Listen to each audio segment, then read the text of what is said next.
Welcome to Reclaiming Me, a trauma-informed podcast helping women with complex PTSD heal the lasting impact of childhood attachment wounds from parents and caregivers, so you can finally release people-pleasing and perfectionism and learn to trust in relationships, beginning with the one you have with yourself. I'm your host, Cindy Payne, therapist, trauma specialist, and a woman who has walked this path both personally and professionally. Welcome back, everybody, to Reclaiming Me. Over the past several episodes, specifically episodes 72 through 81 for our new listeners, we have been talking about attachment styles, why and how anxious, avoidant, or disorganized patterns often develop, and how they show up in our relationships and our bodies and our nervous systems. And if you've been listening along and you're recognizing yourself maybe in more than one style or noticing that your patterns shift depending on the situation, I want to remind you that that's not a failure and it's not a misunderstanding. And for many people with complex trauma, attachment isn't neat or fixed. It's adaptive. And so today's episode is about what comes after the awareness. So not more analysis, not more effort, but what it can actually feel like to begin offering your nervous system new experiences of safety and choice and repair. And we're going to be talking today about play therapy, not in a surface level or just have fun kind of way, but as a deeply relational, body-based approach to healing attachment wounds, especially for those of us whose systems have learned to survive through anxiety and shutdown and control, or perhaps maybe a mixture of all three. So this conversation today is going to be gentle by design, as to relive your past or force you into some sort of vulnerable situation. And instead, we're going to be exploring what safety feels like in the body, how protection can be honored rather than pushed through, and how repair can happen when we pull away, we panic, or we feel like we've messed up. And so my hope for today is that as you listen, you can take what resonates with you and leave what doesn't, and allow yourself to go at your own pace, because healing attachment isn't about becoming perfectly secure. It's about having more moments when you don't have to abandon yourself. And I'm really grateful today to be joined by two therapists who bring a lot of warmth, a lot of clarity and compassion to this work. I'd love to introduce them. So today we welcome Diane Boehm and Amanda Sherman to share their passion and their knowledge on supporting the mental health of families today. Diane and Amanda work therapeutically with children, teens, and adults in the North Dallas area, specifically for focusing on supporting clients through relationship and attachment. And after graduating from their master's in counseling program at SMU, they have remained friends and they work together at Insights Collaborative Therapy Group. And Diane specifically, she is a licensed professional counselor and registered play therapist. Diane specializes in supporting young children and teenagers diagnosed with ADHD, autism, and learning disorders. And most of her work focuses on helping parents better understand and support their children. Diane is married to her college sweetheart, and together they have 3 small children.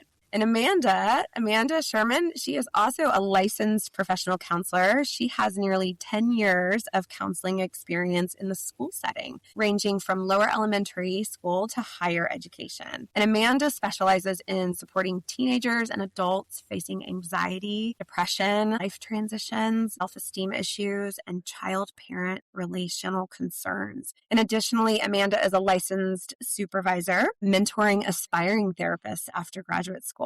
And outside of work, she is married and a mother to 2 little girls. And welcome, both of you. I'm so happy we made this work after the crazy weather we've had in the South region. Thank you both for being here. And before we get into the work itself, I'd love to hear from each of you what originally drew you into this field of work. Like, was there a moment or experience where it just really clicked for you? Well, great thank question. you. And thank you for having us. And honestly, as you were talking, what a fabulous introduction. Amanda, look at us. Here Look we at are. you. Well, I'm happy to go first. What initially drew me into just the world of therapy, and quite frankly, I started as an educator because society had told me that in order to work intentionally with children, you be a teacher, which is true. And I found out through my work in the classroom that I just was so interested in what made children tick, what made them dysregulated. And I honestly just didn't know enough about the brain and the body and the heart's connection. And so that's what spurred me into getting my master's in counseling and pursuing play therapy. I think just simply put, children live in a very adult world. And so to be Mhm. able to advocate for them and teach other adults how to preserve a child's childhood is really, really important. And so that's my why. Yeah. Preserve a child's childhood. I like that. That's good. Yeah. Amanda, what about you? Well, becoming a therapist was actually a second career for me. In my first life, I was a wedding and special events planner, and Oh, I worked in Austin, I worked in Houston. But what I found to be the most meaningful and special part of the work was actually building the relationships with my clients and understanding that every single person that I encountered had a story. And I was just drawn to their stories. I was drawn to the family dynamics. I was drawn to the connection of the couple and just everything that went into these incredible moments, but also recognizing there was a lot of high emotions. There was a lot of stress. There was a lot of worry. There was a lot of energy around these major milestones. And I just kept finding myself really wanting to sit with my clients and understand what it is that they were feeling, how they were experiencing these moments. I really wanted to have my nights and weekends back. So I took all of that energy of loving people and enjoying getting to know them and started my career in counseling. those are both so interesting stories. I mean, I can relate, Diane, to you as a former educator, but what I'm hearing for all three of us that we have in common is just really the curiosity around story, right? And Mhm. what makes people tick and what makes people feel safe and seen. And so thank you both for sharing that little tidbit before we really dive into the core of the conversation. And before we get into the specifics, I like to ask every guest a few grounding questions. Hmm. They're the same time each time because they really help us come back to the basics of attachment and safety, not necessarily as concepts, but as lived experiences in the body. And so there's no right answer here. So no worries, just what feels true to you. And I'd like to start with like a core question of focusing on safety. So when you think about attachment and you think about healing attachment wounds, what does feeling safe really mean in the body and not just in the mind? But what is the felt sense? What comes to Hmm. mind for both of you? I think about just taking a deep breath and actually feeling like you have the safety to breathe in and breathe out, whether that's in a certain situation or around a certain individual or when you're having a new experience. I'm just, when you brought up like in the body, I think Mhm. about really being able to relax, like bring your shoulders down, to feel your feet to the ground. I think about just the physical experience of feeling safe. I Yeah, like that, that is Amanda. good. I also love that when Amanda and I talk or do things like this, we tend to have such different answers, but they're like really complimentary of each other. Yeah. So I would say the word that really comes to mind for me is connection. Mhm. You know, in terms of attachment, and of course, I'm thinking of it really from a parent child relationship and what secure attachment looks like. But it's really that ability to show your authentic, honest self, which all isn't always, rainbows and butterflies or positive behavior or Mhm. anything like that. And so I think in order to feel safe and to show all the different shades of ourself to another person, we have to feel connected to that person. It's very much true with children, but I even think in marriages, in order to have that really hard conversation or approach a certain topic, you have to feel connected to that person Mhm. first in order to feel safe to do so. Yes, absolutely. The word attunement kept coming up for me Mm. too, specifically around play therapy. You would hear that a lot. And so that is that felt sense of safety that you're talking Mhm. about, right? Mhm. Like, I don't know, Diane, you're the play therapist in the room, so you're going to have to call me on it if this isn't correct language for that. Actually, But I was impressed that you brought up attunement. I was like, oh, yeah, good term, good term.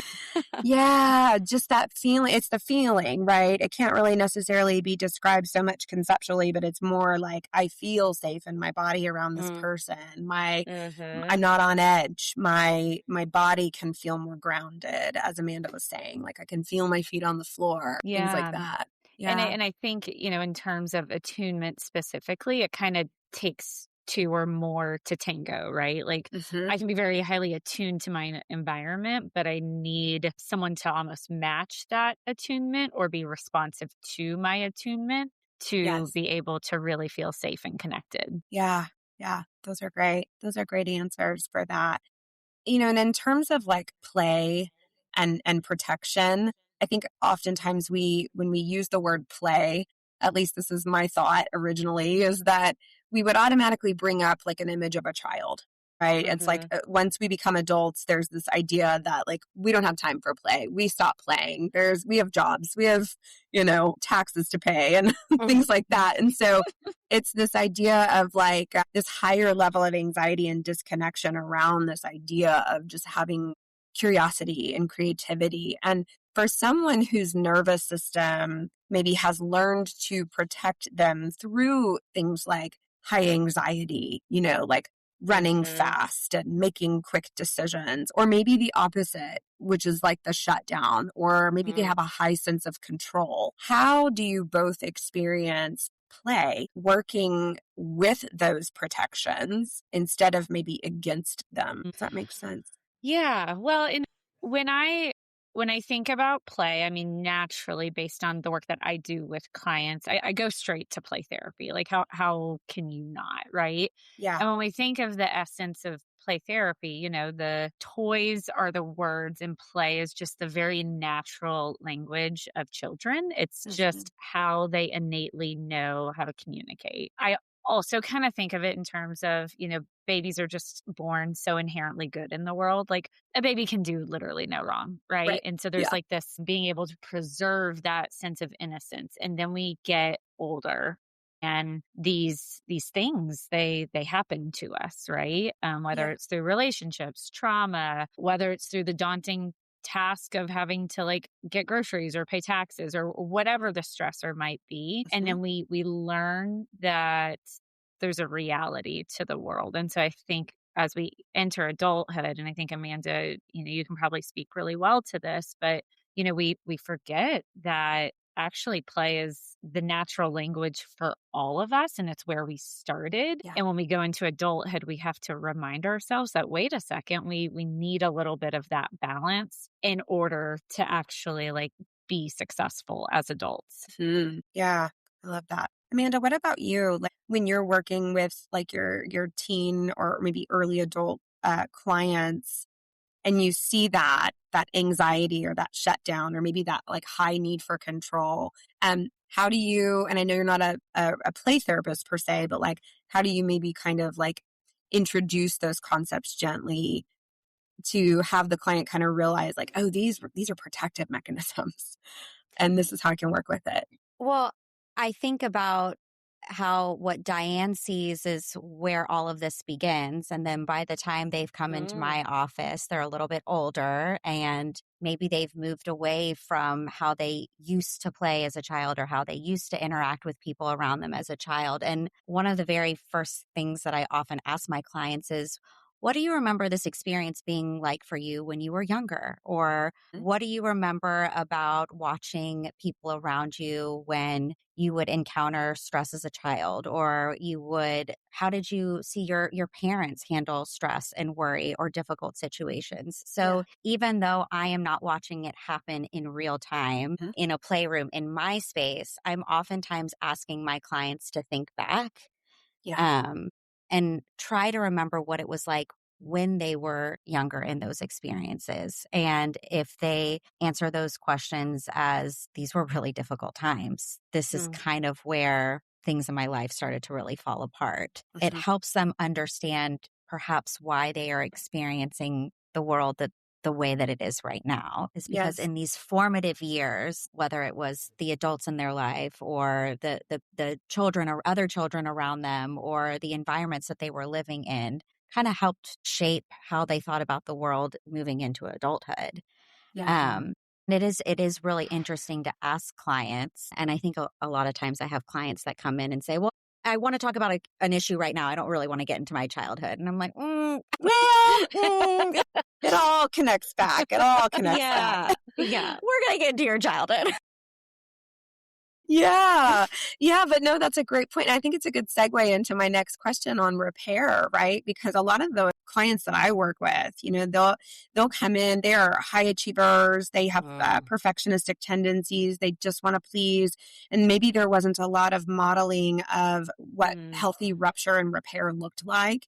And so we often talk about how, it's not so much about the rupture, but it's the repair that is so important. And I'm wondering for both of you, when you see clients pull away or panic or maybe feel like they've messed it all up in their healing, whether that be in the playroom or just, one-on-one with you, Amanda, like what can you offer them about what a kind healing repair would look like?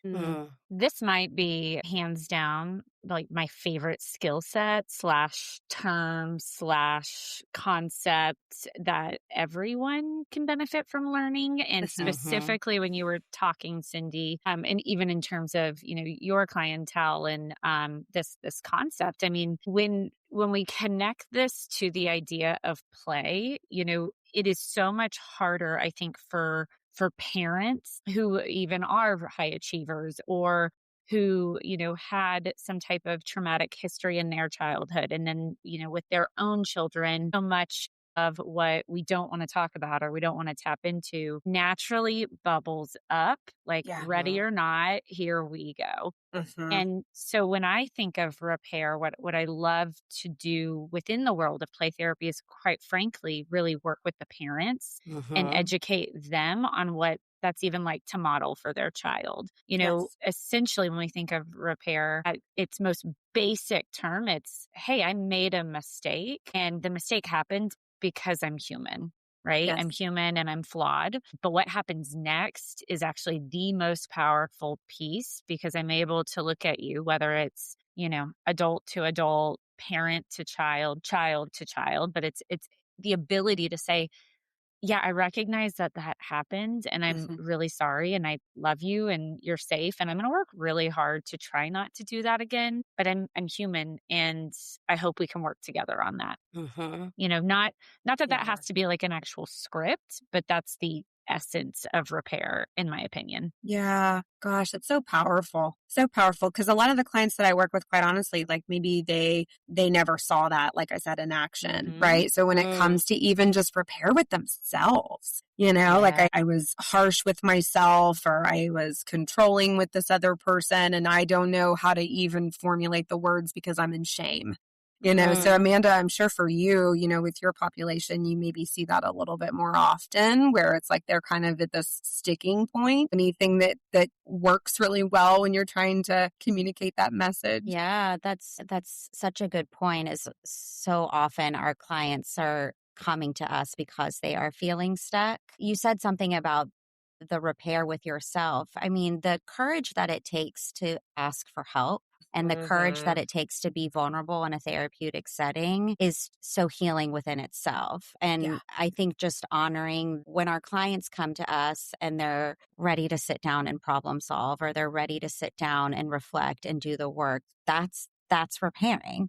Yeah. And that can be so healing, that can be so empowering. And they can come in here and tell us the story of how they handled something that they're just feeling really disappointed about, or they're embarrassed, or they're ashamed. We meet them with warmth and kindness and understanding and reflection. And then, there's no judgment, right? And so I think there's so much power in recognizing the courage that it takes for our clients to share with us, the courage that it takes for our clients to, as Diane says, be bold and Yeah.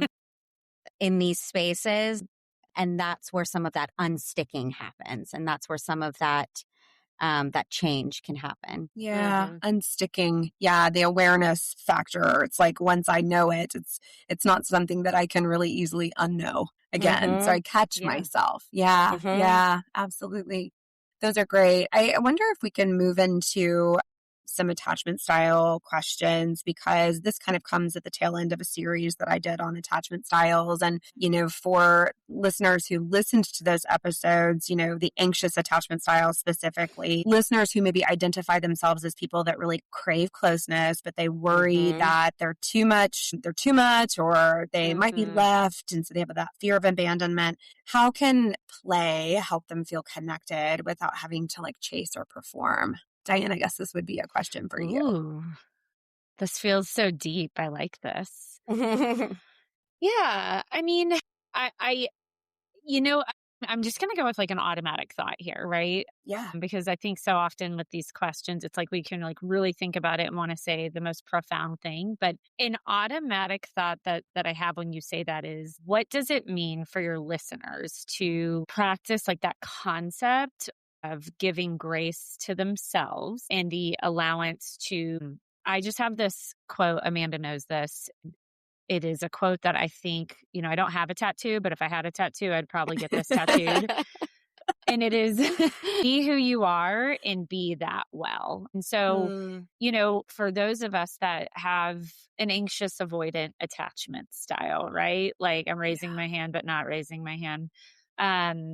We don't want that. We don't want to have to subscribe to that. I don't want that attachment style to be a part of my story, but it is a part of my story. Yes. So how can I take that, whether, I'm a 22-year-old or maybe a 37-year-old parent, right? Or whoever you are, but how can I take who I am and then relish in connection and actually open capacity to change as a human? Because I think that is possible with the right setting, the right support, and honestly, the right awareness to just be open to making those tiny shifts. Yeah. Ooh, I like that. That would be a really good tattoo, Diane. Yeah, right? I've actually really considered it. And this is the first time I'm saying it out loud on a podcast. So here we go. On the record. Now it's with you. It's on the record. Yes. Let's go to the other style. So avoidant. And Amanda, this question, I don't know why this feels just so appropriate for the clients that, maybe not the clients that you work with specifically, but when you said you used to be a wedding and event planner, I was thinking about the bride. I had this image of this bride who was showing up and she was carrying it all. And she had been planning this since she was a little girl. And she had all of this specific expectations of how things should go. And some people, I think from the outside, might describe that as hyper independent. But, I don't know if that tracks for you, but for avoidant attachment, people who maybe identify with being really independent, or maybe they learned I have to keep my emotions at a distance. And so there is no room for playfulness. There is no room for creativity in my life. I have to get this done and it has to be done in this certain way and it has to look this certain way. I just felt like there was something connected to maybe what your work used to be. Well, yeah. I think, I said that I loved the story and I loved the dynamic. So imagine taking that person and she's marrying somebody with a completely different style, or, the family dynamics on the other side of the family is completely different. And you're like, wait, and now we're supposed to build a life together? You're going to ask me to change all these ways that I have survived my life and gotten to this point, and now you want me to change? Yeah. What?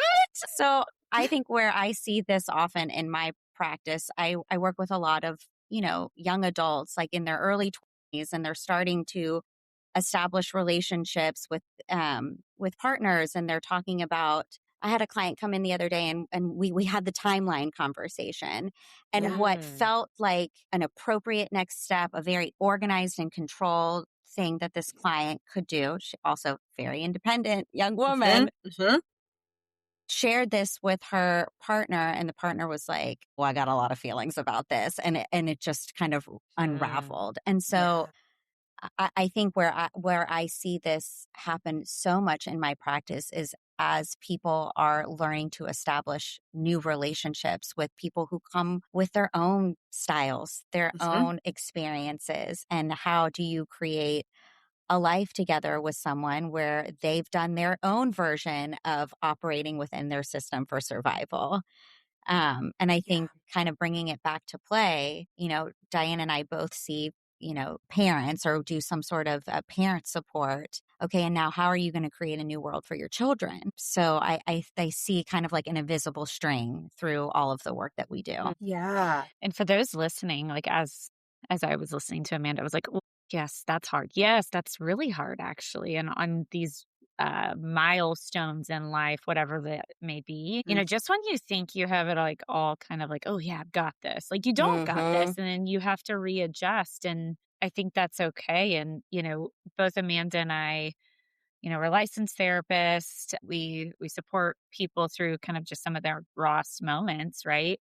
And we're also moms of really small children who I think have really taught us how to view life differently because you have to, right? Yes. We have our way of wanting to do things that we think is right and well and good. And then, you bring children into the world and they really humble you.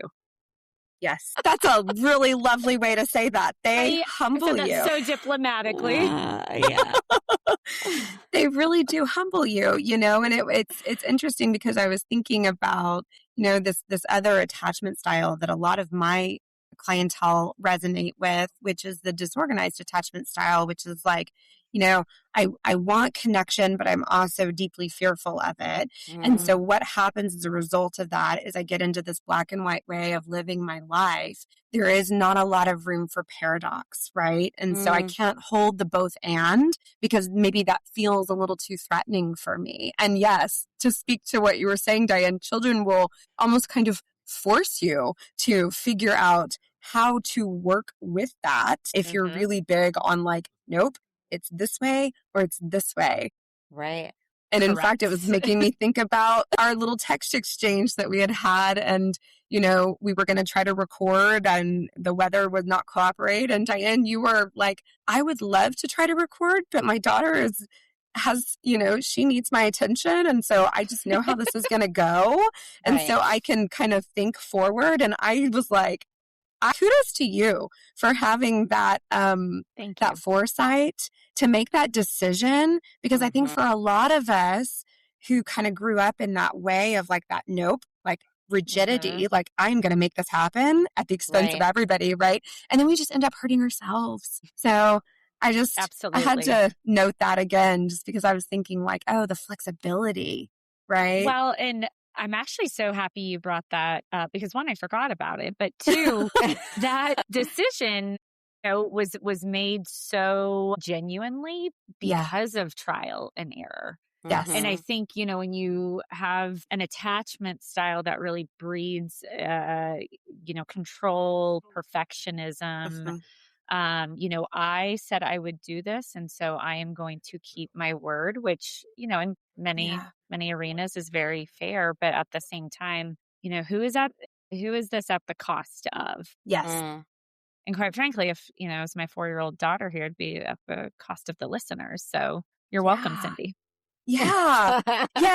But thank you for sharing that. That's such a trial and error, right? Because I think it can feel discouraging for listeners sometimes or clients that come in, because they can view therapists as people that are like completely self-actualized. And like, we just like came out of the womb with these skills. And it's like, no, like we're human too. And we have our own attachment styles and our own areas where we've had to learn this stuff, and we're still learning, to be honest. Absolutely. And if we as therapists aren't continual learners, then well, we gotta be. We have to. Yeah. Diana and I often present together, and we've presented to high school boys before. And one of the questions that we have gotten consistently is, do therapists have their own therapists? It's like, Yeah. Yes, we do. Yeah, absolutely. Absolutely, we do. Yeah. That's because so we funny. too are evolving and we too are, flawed and make Yeah. mistakes and need to live life with trial and error and show that kind of compassion to ourselves and that grace to ourselves that we often are, telling our clients is so critical to their lives. So Yes. we do the same thing. Absolutely. Thank you, Amanda, for bringing that up because yes, it's so interesting. I've been kind of, I guess, skillful at how I have dropped that over the years, but Right. more and more open the more I get into this line of work. It's like, yeah, we are human, and it's ethically we need to be checking our own stuff. We're containers, and we get full, and yeah. So thank you Absolutely. for that. I wonder what is I know that, Diane, again, you work with children. Amanda, you work with mainly adults and teens. But, in the essence of play, what is a gentle and very doable practice that listeners could maybe think about trying to support connection with themselves? What comes to my mind, and I'm going to say this in terms of parenting, but I think it can be modified for anybody listening, right? But, as a play therapist, mom of 3 kids, our house is just kind of a fun chaos, right? We're very active. I use the term active quite a bit. And sometimes that nervous system wants to do in response to that is exert control, right? To have some sense of order to help manage the chaos. But actually, sometimes we just need a really good anecdote, right? And so I think for the listeners, trying to challenge yourself, not necessarily to play, because that might seem a little overwhelming, but how can you be playful in your day, right? So, an example, I mean, maybe in your car ride, like maybe you're a child of the, 90s, 2000s, and it's time to turn on Backstreet Boys and it is time to jam, right? Like that is being playful in nature. And I think for anyone who just like dives into neuroscience, ultimately that is settling your glitter, right? Like that is, increasing your dopamine. That is really just like supporting all your wonderful serotonin levels. And I bet if you tried something that is just playful to you for 5 minutes, quite frankly, you're going to feel a lot better. Yeah, that. And I love that you gave the example of or you distinguished rather play from being playful. Because yes, working with a lot of adults, sometimes even introducing the word play, you can just tell right away, like by the look on their face, like, my gosh, like, what do you want me to do? Like, go Like go buy get a some ball toys? or something? Yeah. Like, I don't even understand what you're like. And I have sand tray there. I do sand tray therapy with adults, and it's always really interesting. Like, you know, if I'm going to take that leap and ask them to do some sand tray therapy with me, because it's like, again, that's play. It's exploratory, and that might feel really threatening at first. And so Absolutely. we have to kind of build, I think, and scaffold that sense of safety within us. And if it starts with a Backstreet Boys music session in the car, I love that because that's playful. Yeah, I think anybody can do that, really. I do too. Amanda, what about you? How do you look at this question with introducing kind of this playfulness, trying, but really bringing it back to the connection that they have with themselves? When Diane was talking, I was thinking about, her kids sitting in the backseat of the car and seeing her do that and what that can mean for the rest of the people in the car. Like, mom is being playful. She's enjoying herself. She not taking things too seriously right now, and what that must feel like for her children. So I think about, with my clients oftentimes being adults, like the gift that they give themselves when they surround themselves with people who lift them up, who will be playful with them, who will experience joy with them, the company you keep, if you will. Just, so oftentimes we are surrounded by people who may be taking from our bucket. And how fulfilling and empowering it must feel when you spend a moment with somebody who just pours everything right back into it. Diane and I talk on the phone every single morning on our way into work. Like, that is a gift to me because that is pouring into my bucket so that when I step into the counseling office and I'm working with my clients, or I'm getting home for the second shift at the end of my day, I think that's my thing for sure, is just finding my person that I connect with, that I know lifts me up, that I know that, hypes me up, tells me all the things that I want to hear, and sends me on my merry way. And vice versa. Find yourself a friend who you can chat with from 7:45 a.m. to 8 a.m. 15 minutes is all you need. Literally. It's so beautiful, Amanda.